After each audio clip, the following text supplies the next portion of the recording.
Alhamdulillah, wassalatu wassalamu ala rasulillah sayyidina wa maulana Muhammad sallallahu alaihi wasallam ibn Abdullah wa ala alihi wa sahbihi wa man walah, amma ba'du. Alhamdulillah, di malam yang penuh berkah ini telah hadir tamu kita, guru kita tercinta. Nama beliau adalah Maulana Syekh Ahmad Rauhi Ad-Duhaibi Al-Jailani, yang mana asal beliau dari negeri Libanon, Tripoli Utara, dan juga beliau merupakan salah satu cucu yang ke-28 daripada Sultan Auliya Burhanul Asfiya Sayyidi Syekh Abdul Qadir Al-Jailani Qaddasallahu sirrah, dan cucu atau keturunan yang ke-40 daripada Nabi kita tercinta, baginda Nabi besar Maulana Muhammad sallallahu alaihi wasallam. Datangnya beliau ke Indonesia bukan terbawa air, bukan terbawa angin. Datangnya beliau ke Indonesia merupakan isyarat perintah daripada kakek beliau Syekh Abdul Qadir Al-Jailani Qaddasallahu sirrahul ajiz, yang mengisyaratkan kepada beliau untuk menemui daripada murid-murid Syekh Abdul Qadir Jailani di satu negeri, di satu daerah, di satu tempat di mana Islam bertumbuh, berkembang secara pesat dan sempurna. Setelah isyarat tersebut, beliau memutuskan untuk melangkahkan kaki di mana gerangan negeri tersebut, sehingga perjalanan beliau menuju Indonesia melalui perjalanan yang panjang, negeri demi negeri, daerah demi daerah, tempat demi tempat beliau singgahi, negara demi negara beliau datangi. Singkat cerita, sampailah beliau di Indonesia. Ketika telah sampai di Indonesia, beliau menyaksikan secara langsung dengan mata kepala beliau umat Islam Indonesia.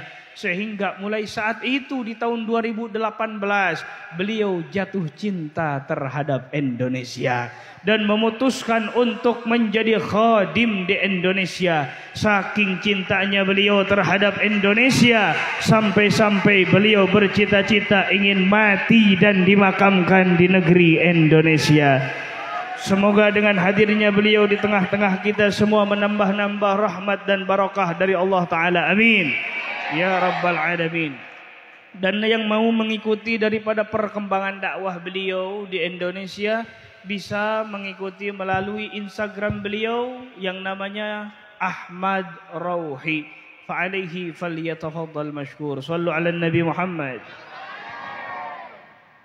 السلام عليكم ورحمة الله وبركاته. سيدنا محمد صلى الله عليه وسلم الذي هو قدوتنا وأسوتنا إلى يوم الدين علمنا وأمرنا أن نشكر الناس، من لا يشكر الناس لا يشكر الله سبحانه وتعالى. وإن شاء الله نحن نحاول قدر الإمكان أن نسير على ما علمنا إياه وأمرنا به سيدنا محمد صلى الله عليه وسلم. لذلك أتقدم بالشكر الجزيل إلى صاحب الدعوة، صاحب المجد، صاحب الحاجات، أعني بذلك يي حج أولي الألباب بن شيخون.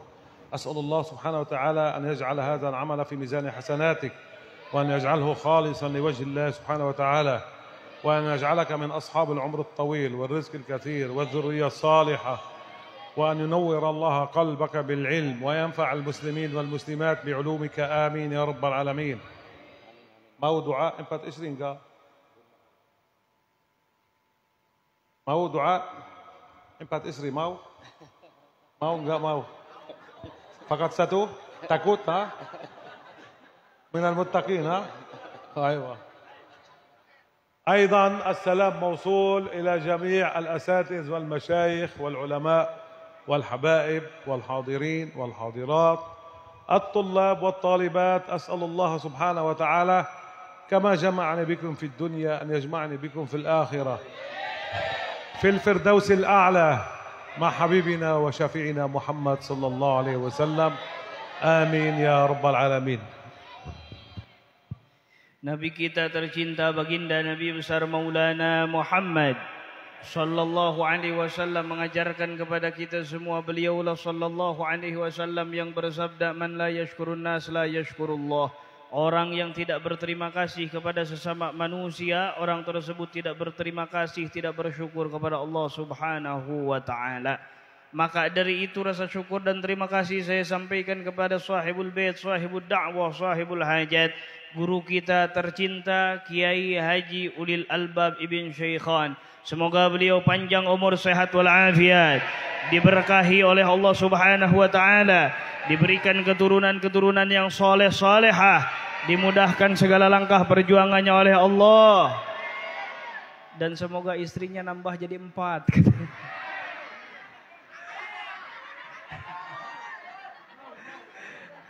Dan semoga amal soleh ini termasuk amal soleh yang diterima oleh Allah Subhanahu wa taala. Juga salam penghormatan beliau sampaikan kepada seluruh para tokoh masyarakat ataupun tokoh agama yang hadir di tempat ini, para habaib, para kiai, para ajengan, para asatid, para tuan-tuan guru yang sama hadir di tempat ini. Hadirin hadirat muslimin muslimat umat baginda Nabi besar Maulana Muhammad sallallahu alaihi wasallam, saya berdoa memohon kepada Allah semoga sebagaimana kita ditempatkan, dikumpulkan di tempat ini, kelak dikumpulkan di surganya Allah, dikumpulkan di Firdaus A'la bersama Rasulullah sallallahu alaihi wasallam. Amin ya Allah ya rabbal alamin. Sebelum tausiah, ada salam khusus untuk 2 orang gendut duduk di depan saya. Ada 2 orang gendut, Masya Allah kan. Berapa kilogram? Apa? Berapa? Ini orang bagus. Korban fi Idul Adha.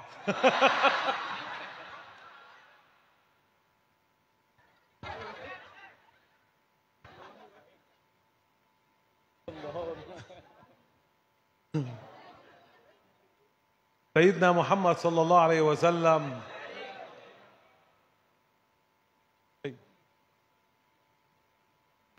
سيدنا محمد صلى الله عليه وسلم قال لنا روح النفس ساعة فساعة، أي قليل من الموعظة وقليل من الفرح. روح النفس ساعة فساعة.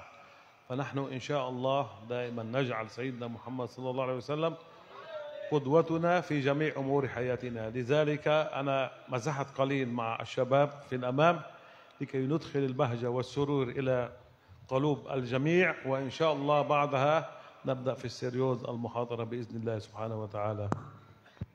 Kata beliau sebagaimana yang disabdakan baginda Nabi besar Maulana Muhammad sallallahu alaihi wasallam, hiburlah diri kalian sekali-kali untuk menghibur diri kalian sendiri.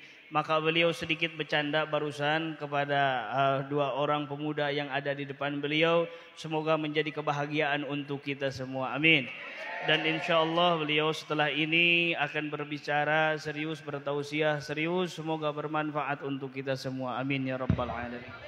Alhamdulillah rabbil alamin, wassalatu wassalamu ala ashrafil mursalin sayyidina Muhammad nabiyil amin wa ala alihi wa ashabihi at-tayyibin at-tahirin.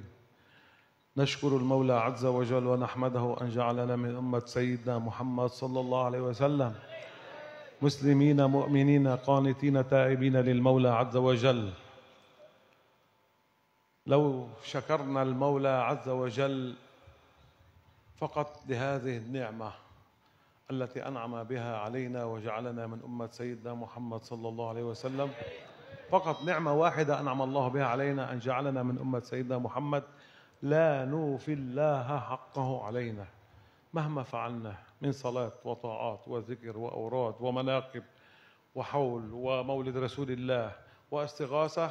فقط نعمة واحدة من نعم الله علينا أن جعلنا من أمة سيدنا محمد صلى الله عليه وسلم. والحمد لله في هذه الليلة المباركة، في هذا المجلس الطيب المبارك مبارك، صاحب المجلس جزاه الله عنا وعن المسلمين كل خير وأحسن جزاء، أقام حول سلطان الأولياء سيدنا عبد القادر الجيلاني قدس الله سره الذي هو سبط رسول الله صلى الله عليه وسلم.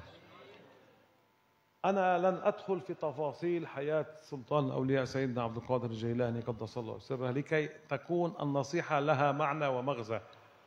دائما أنا على يقين في هذا المجلس المبارك دائما تقرؤون مناقب سلطان أولياء سيدنا عبد القادر الجيلاني، وفي المناقب كثيرة هي كرامات سيدنا عبد القادر الجيلاني قدس الله سره، سمعتم هذه وهذه وهذه وهذه، لكن يجب علينا أن نستفيد من هذا الحول، أن نستفيد من قراءة مناقب سلطان الأولياء سيدنا عبد القادر الجيلاني قدس الله سره. كيف هي الإفادة؟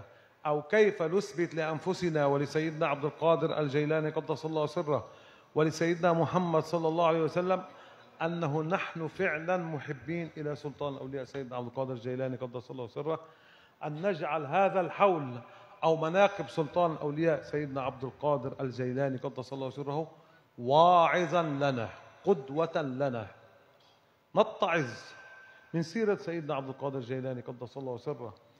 كيف عاش سيدنا عبد القادر الجيلاني قدس الله سره، كيف تعامل مع الناس، كيف تعامل مع المريدين، كيف تعامل مع الله، كيف تعامل مع سيدنا محمد صلى الله عليه وسلم بالأدب والأخلاق والتواضع واتباع جده سيدنا محمد صلى الله عليه وسلم.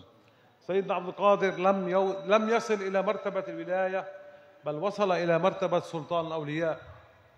بعض السلف الصالح قالوا لمحبتهم لسلطان الأولياء سيدنا عبد القادر الجيلاني لو كان هناك نبي بعد سيدنا محمد لكان سيدنا عبد القادر الجيلاني قدس الله سره، لكن حاشا وكل، سيدنا محمد هو خاتم الأنبياء والمرسلين. لكن درجة سيدنا عبد القادر الجيلاني قدس الله سره عالية عند الله وفي الدنيا وفي الآخرة، لذلك يجب علينا أن نتعظ، يجب علينا أن نجعل من سيرة حياته ومن مناقبه واعظا لنا. سيدنا عبد القادر الجيلاني لم يصل إلى درجة ولاية لأنه سبط رسول الله، وليس لأنه جميل، وليس لأنه طويل، لا، بل لأنه تواضع لله سبحانه وتعالى، جالس الفقراء وجالس المساكين، وصفى قلبه وعقله وفكره إلى المولى عز وجل، زهد الدنيا وما فيها، جعل أكبر اهتماماته العلم والتعلم الذي أمره به سيدنا محمد صلى الله عليه وسلم. يرفع الله الذين آمنوا منكم والذين أوتوا العلم درجات. الله سبحانه وتعالى رفع درجات سيدنا عبد القادر الجيلاني قدس الله سره بعلمه. سيدنا عبد القادر الجيلاني قدس الله سره جمع المذاهب الأربعة حتى وصل مريده إلى 70,000 مريد. ومن كراماته كان عندما يلقي المحاضرة أو التوصية، ممكن الجماعة من هنا إلى جاكرتا ما كان في ميكروفون، أولا ما في ميكروفون، يتكلم في فمه. من كرامته نفعنا الله بولايته وببركته عندما كان يتكلم الذي يجلس في الأول الذي في الأخير يسمع مثل الذي يجلس في الأول. هذه من كرامات سلطان الأولياء سيدنا عبد القادر الجيلاني قدس الله سره، هذه ببركة علمه وتعلمه. وسيدنا محمد صلى الله عليه وسلم يا أخوان أخبرنا فضل العالم على العابد كفضل على أحدكم، أي الإنسان العالم، فضل العالم المتعلم على العابد، العابد الذي أخذ الطريق من شيخ فلان ولم يتعلم لا الفقه ولا القرآن ولا سنة الرسول ولا التوحيد ولا البلاغة ولا العروض ولا الصرف ولا النحو. سيدنا محمد صلى الله عليه وسلم فضله على سائر الناس كفضل على أحدكم. وأيضا سيدنا محمد صلى الله عليه وسلم أخبرنا في الحديث الآخر: عالم واحد أقوى على الشيطان من 1000 عابد. لذلك سيدنا عبد القادر الجيلاني قدس الله سره جمع العلم والعبادة، جمع العلم والعبادة إلى أن ارتقى إلى الله سبحانه وتعالى ووصل إلى درجة سلطان الأولياء. وهناك دليل على علم سيدنا عبد القادر الجيلاني قدس الله سره.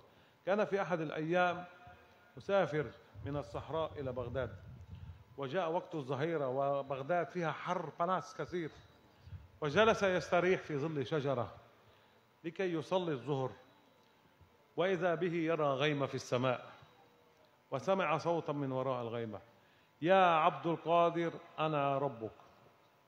سيدنا عبد القادر قال: لا إله إلا الله محمد رسول الله، أنت ربي أنت ربي. ممكن بعد قليل خاطبه الصوت مرة ثانية، قال: يا عبد القادر أنت ولي الله، وأنت الآن في التعب والحر والعطش، أعفيتك من الصلاة. فما كان من سيدنا عبد القادر الجيلاني قدس الله سره إلا قال له: خسئت يا لعين. فانقشعت الخيمة وفر إبليس لعنة الله عليه هاجبا، اللعين هاربا. سأله مريديه ومحبيه: كيف عرفت أنه إبليس؟ بالعلم. قال لهم: لم يكن هناك نبي بعد سيدنا محمد، ولم يكن هناك لا أوامر ولا فرائض ولا نواهي بين سيدنا محمد، لذلك عرفته بعلمي أنه إبليس، والله سبحانه وتعالى نصرني عليه. فإذا بالعلم يا أخوان. للأسف الشديد الآن كثير من المشايخ تسأله: لماذا أنت لا تصلي؟ يقول: أنا أصلي في مكة، وأنا أصلي في هونولولو وفي الزيمبابوي. أيوة، هذا لجهلهم بالعلم. لو كانت الصلاة، اسمعوا، لو كانت الصلاة حجبت عن أحد كانت حجبت عن سيدنا محمد، صحيح؟ أفضل خلق الله، لم تحجب الصلاة عن أحد. فإذا يجب علينا أن نتعظ من حول سيدنا عبد القادر الجيلاني قدس الله سره، ونتفكر ونأخذ العبر والدروس كيف وصل إلى مرتبة الولاية. ويجب علينا أن نحاسب أنفسنا قبل أن نحاسب. سيدنا عبد القادر الجيلاني أو سيدنا محمد انتقلوا إلى الرفيق الأعلى، بعدين أنا وأنتم وهذا وهذا كلنا موت، وموجود حساب في القبور. فيجب عليكم أن تحاسبوا أنفسكم قبل أن تحاسبوا، أن تتزودوا إلى يوم القيامة، أن نتزود إلى سؤال القبر. وتزودوا فإن خير الزاد التقوى. كلمة أخيرة. قبل 3 سنوات، لكي أفرح قلوبكم الآن، قبل 3 سنوات كنت أنا في لبنان في شهر رمضان، الليلة 27 ليلة القدر، وحصل بعض المشاكل في جاكرتا. أنا رأيته في التلفزيون. أنا أحب أندونيسيا جدا أكثر من بلدي لبنان، وعندما رأيت هذه المشاكل في التلفاز حزنت وبكيت وغضبت، والحمد لله صليت ما قدر الله وقرأت ما قدر الله إلى صلاة الفجر، وبعد صلاة الفجر أنا في النوم، فجاءني سلطان الأولياء سيدنا عبد القادر الجيلاني قدس الله سره في الرؤيا في المنام. رأيته في أندونيسيا معه أرز في لباسه، وهو في حقل أخضر واسع كبير، وهناك بجانبه سيدنا الخضر عليه السلام، وأنا أمشي في الطريق وحيدا وأنا في الغضب هكذا. فقال لي: يا ولد تعال إلى هنا. أنا: نعم. لماذا أنت حزين؟ قلت له: أنا حزين على أندونيسيا. قال لي: ابتسم. وأنا قليل الأدب لم أبتسم، وفي هذا الوقت هو غضب علي. قلت لك ابتسم. أيوة، سمعا وطاعة. يا ولدي، أهل أندونيسيا يحبوني مرة، أنا أحبهم 1000 مرة، بلغهم عني. 3 مرات أعاد هذه الكلمة: أندونيسيا أمان، أندونيسيا أمان، أندونيسيا أمان. جندوت.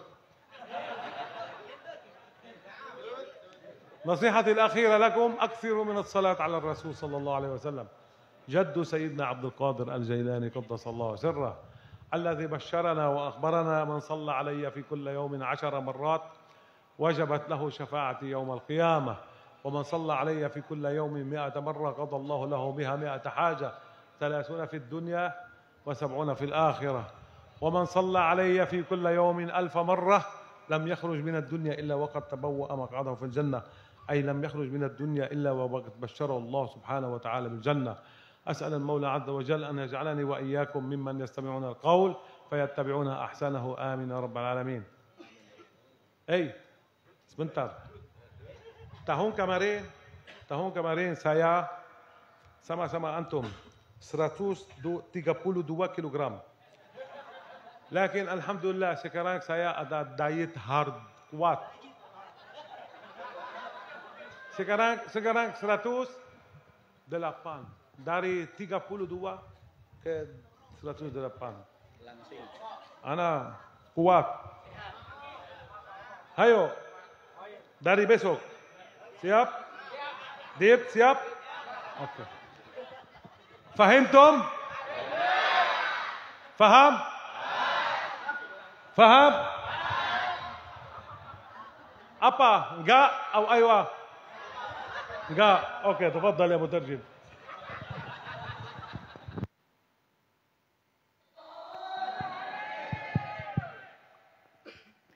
Alhamdulillah, setelah memanjatkan puja-puji syukur kehadirat Allah Subhanahu wa taala, salawat salam kepada baginda Nabi besar Maulana Muhammad sallallahu alaihi wasallam. Beliau bersyukur kepada Allah Subhanahu wa taala yang telah memberikan nikmat kepada kita semua, dijadikannya kita semua umat baginda Nabi besar Muhammad sallallahu alaihi wasallam.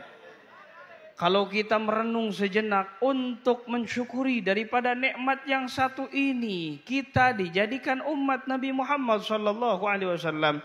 Andai kata kita bersujud dari semenjak lahir hingga hari kiamat, seberapa besar pun daripada ibadah kita, salat kita, puasa kita, wirid kita untuk bersyukur, kita diberikan satu nikmat menjadi umat Nabi Muhammad sallallahu alaihi wasallam, maka tidak akan pernah bisa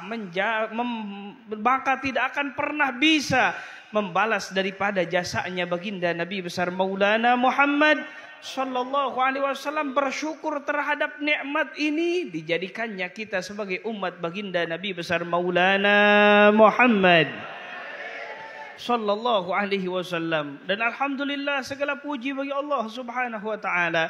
Kita semua berkumpul bersama di tempat ini mengadakan daripada peringatan daripada haulnya Syekh Abdul Qadir Jailani qaddasallahu sirrahul aziz. Beliau berterima kasih kepada guru kita tercinta, jazakumullah ahsanal jaza. Semoga Allah taala membalas kebaikannya dengan sebaik-baik balasan di dunia dan di akhirat. Amin. Ya Allah ya rabbal alamin.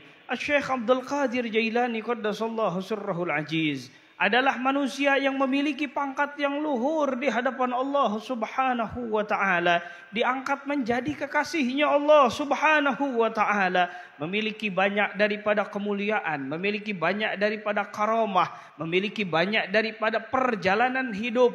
Tapi ada satu perkara yang penting untuk kita semua, agar daripada peringatan haul ini kita bisa mengambil daripada istifadah, mengambil daripada manfaat, mengambil daripada faidah diadakannya haul Syekh Abdul Qadir Jailani qaddasallahu sirrahul aziz, yaitu dengan kita merenungkan bagaimana beliau Syekh Abdul Qadir Jailani qaddasallahu sirrahul aziz diangkat oleh Allah menjadi rajanya, kekasih Allah Subhanahu wa taala, menjadi orang yang memiliki kedudukan tinggi di hadapan Allah Subhanahu wa taala. Ini semua terjadi bukan karena beliau ganteng, bukan karena beliau cucunya Rasul sallallahu alaihi wasallam, bukan karena beliau tinggi, tapi karena beliau berjalan di jalan kakeknya baginda Nabi besar Maulana Muhammad sallallahu alaihi wasallam, karena beliau tawadu kepada Allah Subhanahu wa taala, sebagaimana yang disabdakan oleh Rasul sallallahu alaihi wasallam, man tawadha'a lillah rafa'ahu Allah. Orang yang tawadu karena Allah Subhanahu wa taala, merendahkan hatinya karena Allah, maka Allah taala akan mengangkat harkat derajatnya tinggi di hadapan Allah Subhanahu wa taala, karena beliau mengikuti daripada jejak langkah kakeknya Nabi sallallahu alaihi wasallam, karena beliau zuhud terhadap perkara-perkara dunia, karena beliau membersihkan hatinya, membersihkan fikirannya, membersihkan akalnya, karena beliau mengikuti apa segala yang diperintahkan oleh baginda Nabi besar Maulana Muhammad sallallahu alaihi wasallam, hingga diangkat derajatnya oleh Allah Subhanahu wa taala, karena beliau menempuh daripada jalan kakeknya, menempuh ilmu yang mana beliau mengorbankan waktunya, kekuatannya, tenaganya, fikirannya di jalan ilmu, di mana Allah Subhanahu wa taala berfirman di dalam ayat suci Al-Qur'anul Karim, yarfa'illahu alladhina amanu minkum walladzina utul ilma darajat. Allah taala akan mengangkat harkat derajat martabat orang yang beriman, yang memiliki ilmu pengetahuan. Syekh Abdul Qadir Jailani qaddasallahu sirrahul aziz adalah orang yang berilmu, mengumpulkan daripada 4 madhab, mengorbankan daripada waktunya untuk menempuh ilmu, mengorbankan waktunya untuk menempuh, menyebarkan dan mengajarkan ilmu, sehingga oleh Allah Subhanahu wa taala derajatnya diangkat oleh Allah Subhanahu wa taala.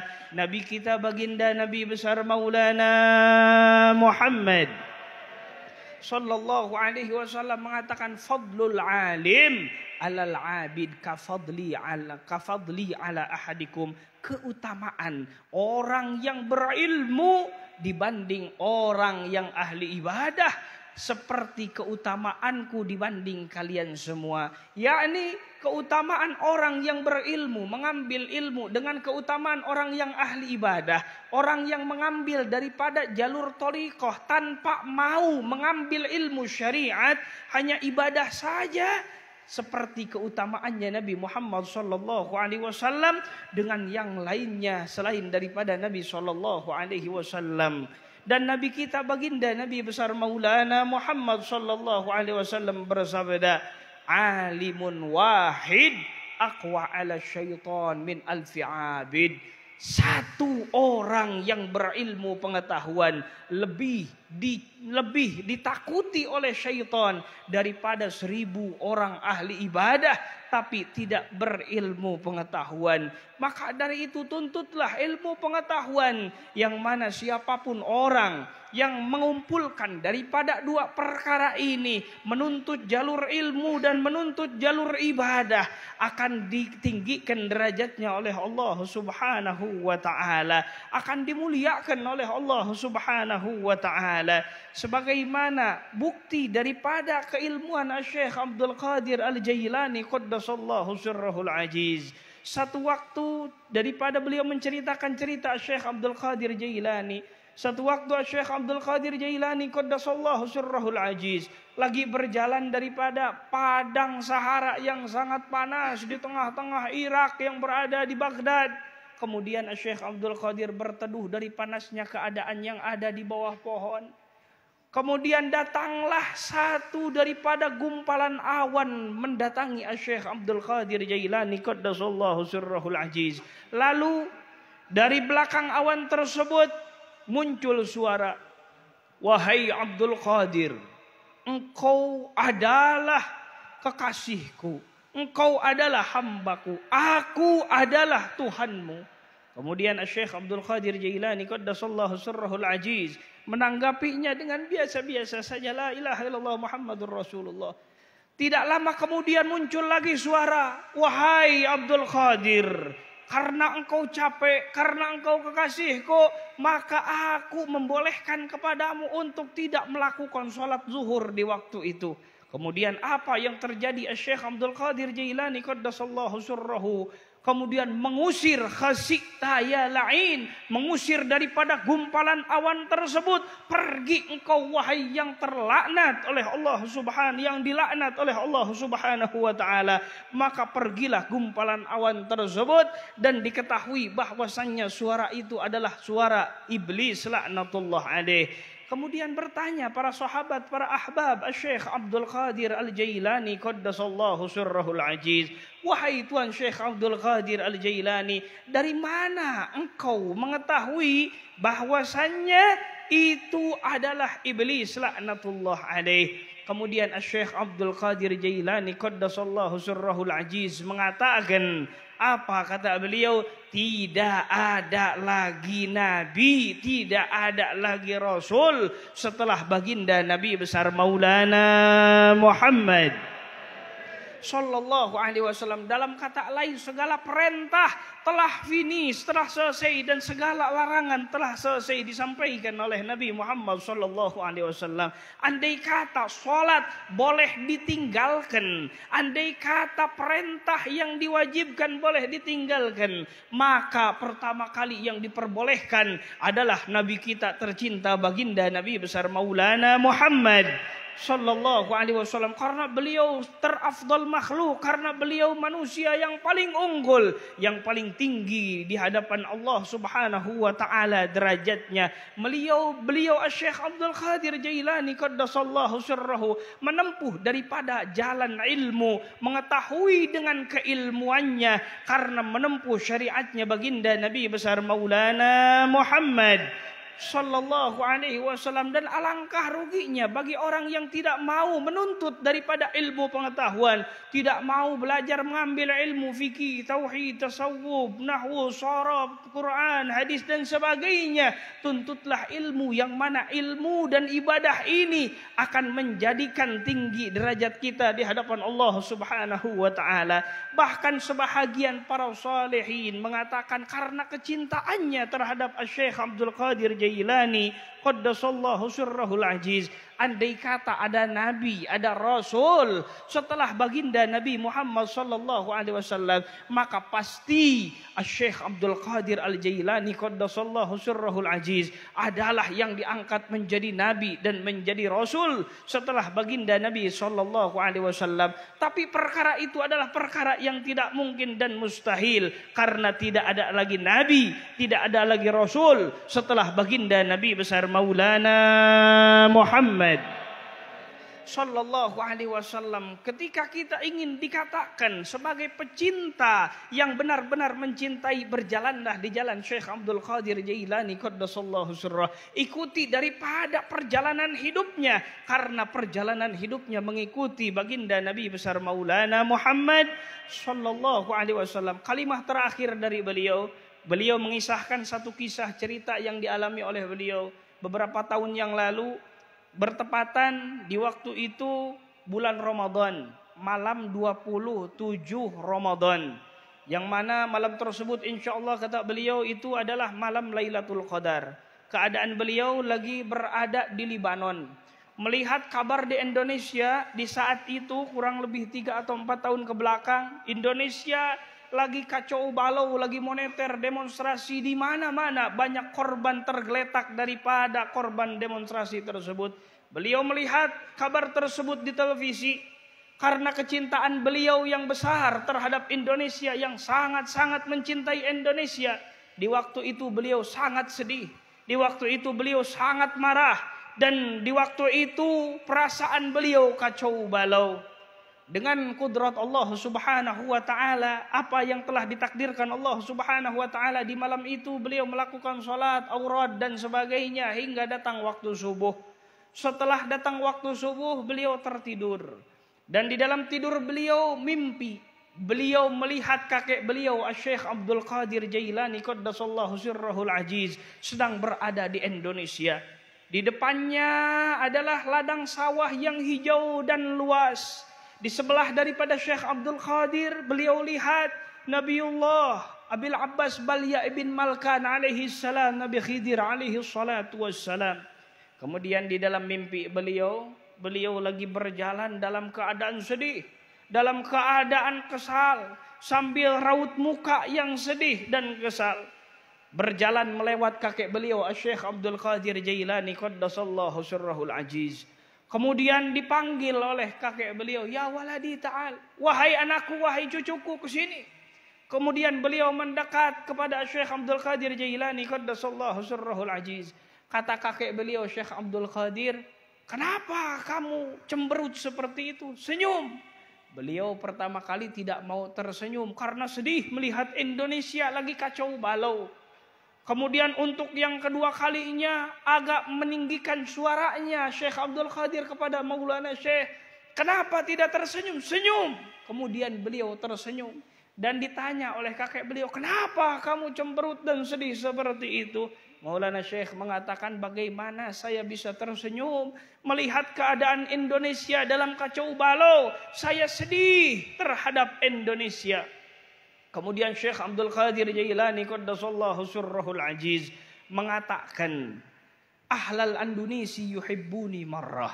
Orang-orang Indonesia yang mencintai satu kali, ana uhibbuhum alfa marrah, aku mencintainya 1000 kali lipat daripada cintanya. Waballighum, dan sampaikanlah kepada orang-orang Indonesia, Indonesia aman, Indonesia aman, Indonesia aman. Sampai diulang-ulang sampai 3 kali kata aman tersebut oleh Syekh Abdul Qadir Jailani qaddasallahu sirrahul aziz, berkat daripada kecintaan orang Indonesia terhadap Nabi Muhammad sallallahu alaihi wasallam dan terhadap ahlu baitnya, terkhusus Syekh Abdul Qadir Jailani qaddasallahu sirrahul aziz. Semoga kita semua digolongkan orang-orang yang mendengarkan nasihat, amin, dan mengikuti nasihat baik tersebut, amin ya Allah ya rabbal alamin. الحمد لله رب العالمين والصلاة والسلام على أشرف المرسلين سيدنا محمد نبي الأمين وعلى آله وأصحابه الطيبين الطاهرين. اللهم إني أسألك بما سألك به حبيبك ونبيك وشفيعك محمد صلى الله عليه وسلم أن ترفع عنا الداء والبلاء والغلاء والوباء وسلطة الأعداء. توفنا وأنت راض عنا وألحقنا بالصالحين.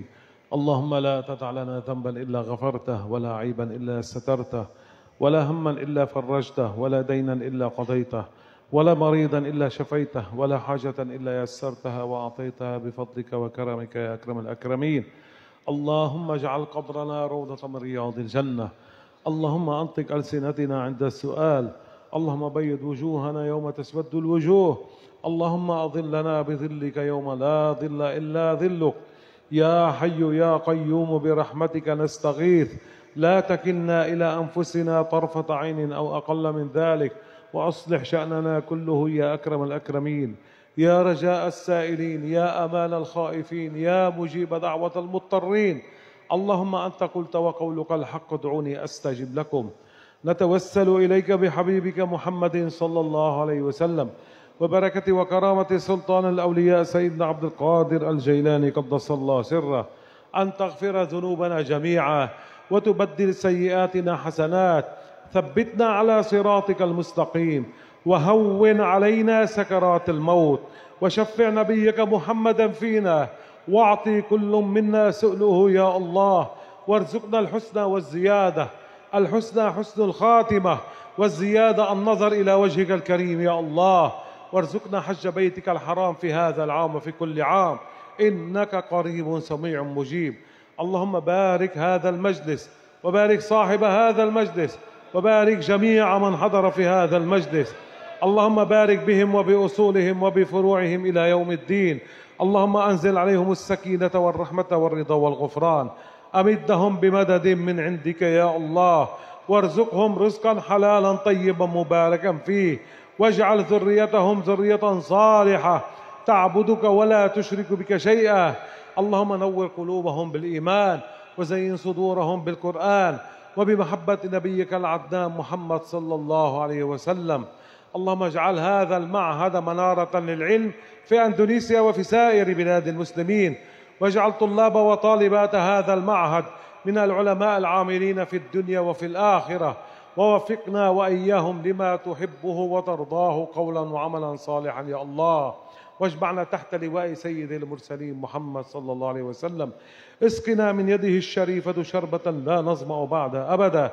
اللهم أرسل ثواب ما قرأنا ونور ما تلونا هدية واصلة إلى روح سيدنا محمد صلى الله عليه وسلم، ومن جنابه الشريف إلى الأنبياء والمرسلين صحابة رسول الله أجمعين، جدنا الباز عبد القادر الجيلاني قدس الله سره، وإلى والدينا ووالديكم، مشايخنا ومشايخكم، من علمنا من علمكم، من له حق علينا إلى يوم الدين، أمواتنا أمواتكم جميع أموات المسلمين كافة عامة، على أن يجعل الله آخر كلامنا في هذه الدنيا أشهد أن لا إله إلا الله وأشهد أن محمد رسول الله صلى الله تعالى عليه وسلم حقا وصدقا، على نية القبول والإجابة. الفاتحة. أعوذ بالله من الشيطان الرجيم. بسم الله الرحمن الرحيم. الحمد لله رب العالمين الرحمن الرحيم مالك يوم الدين.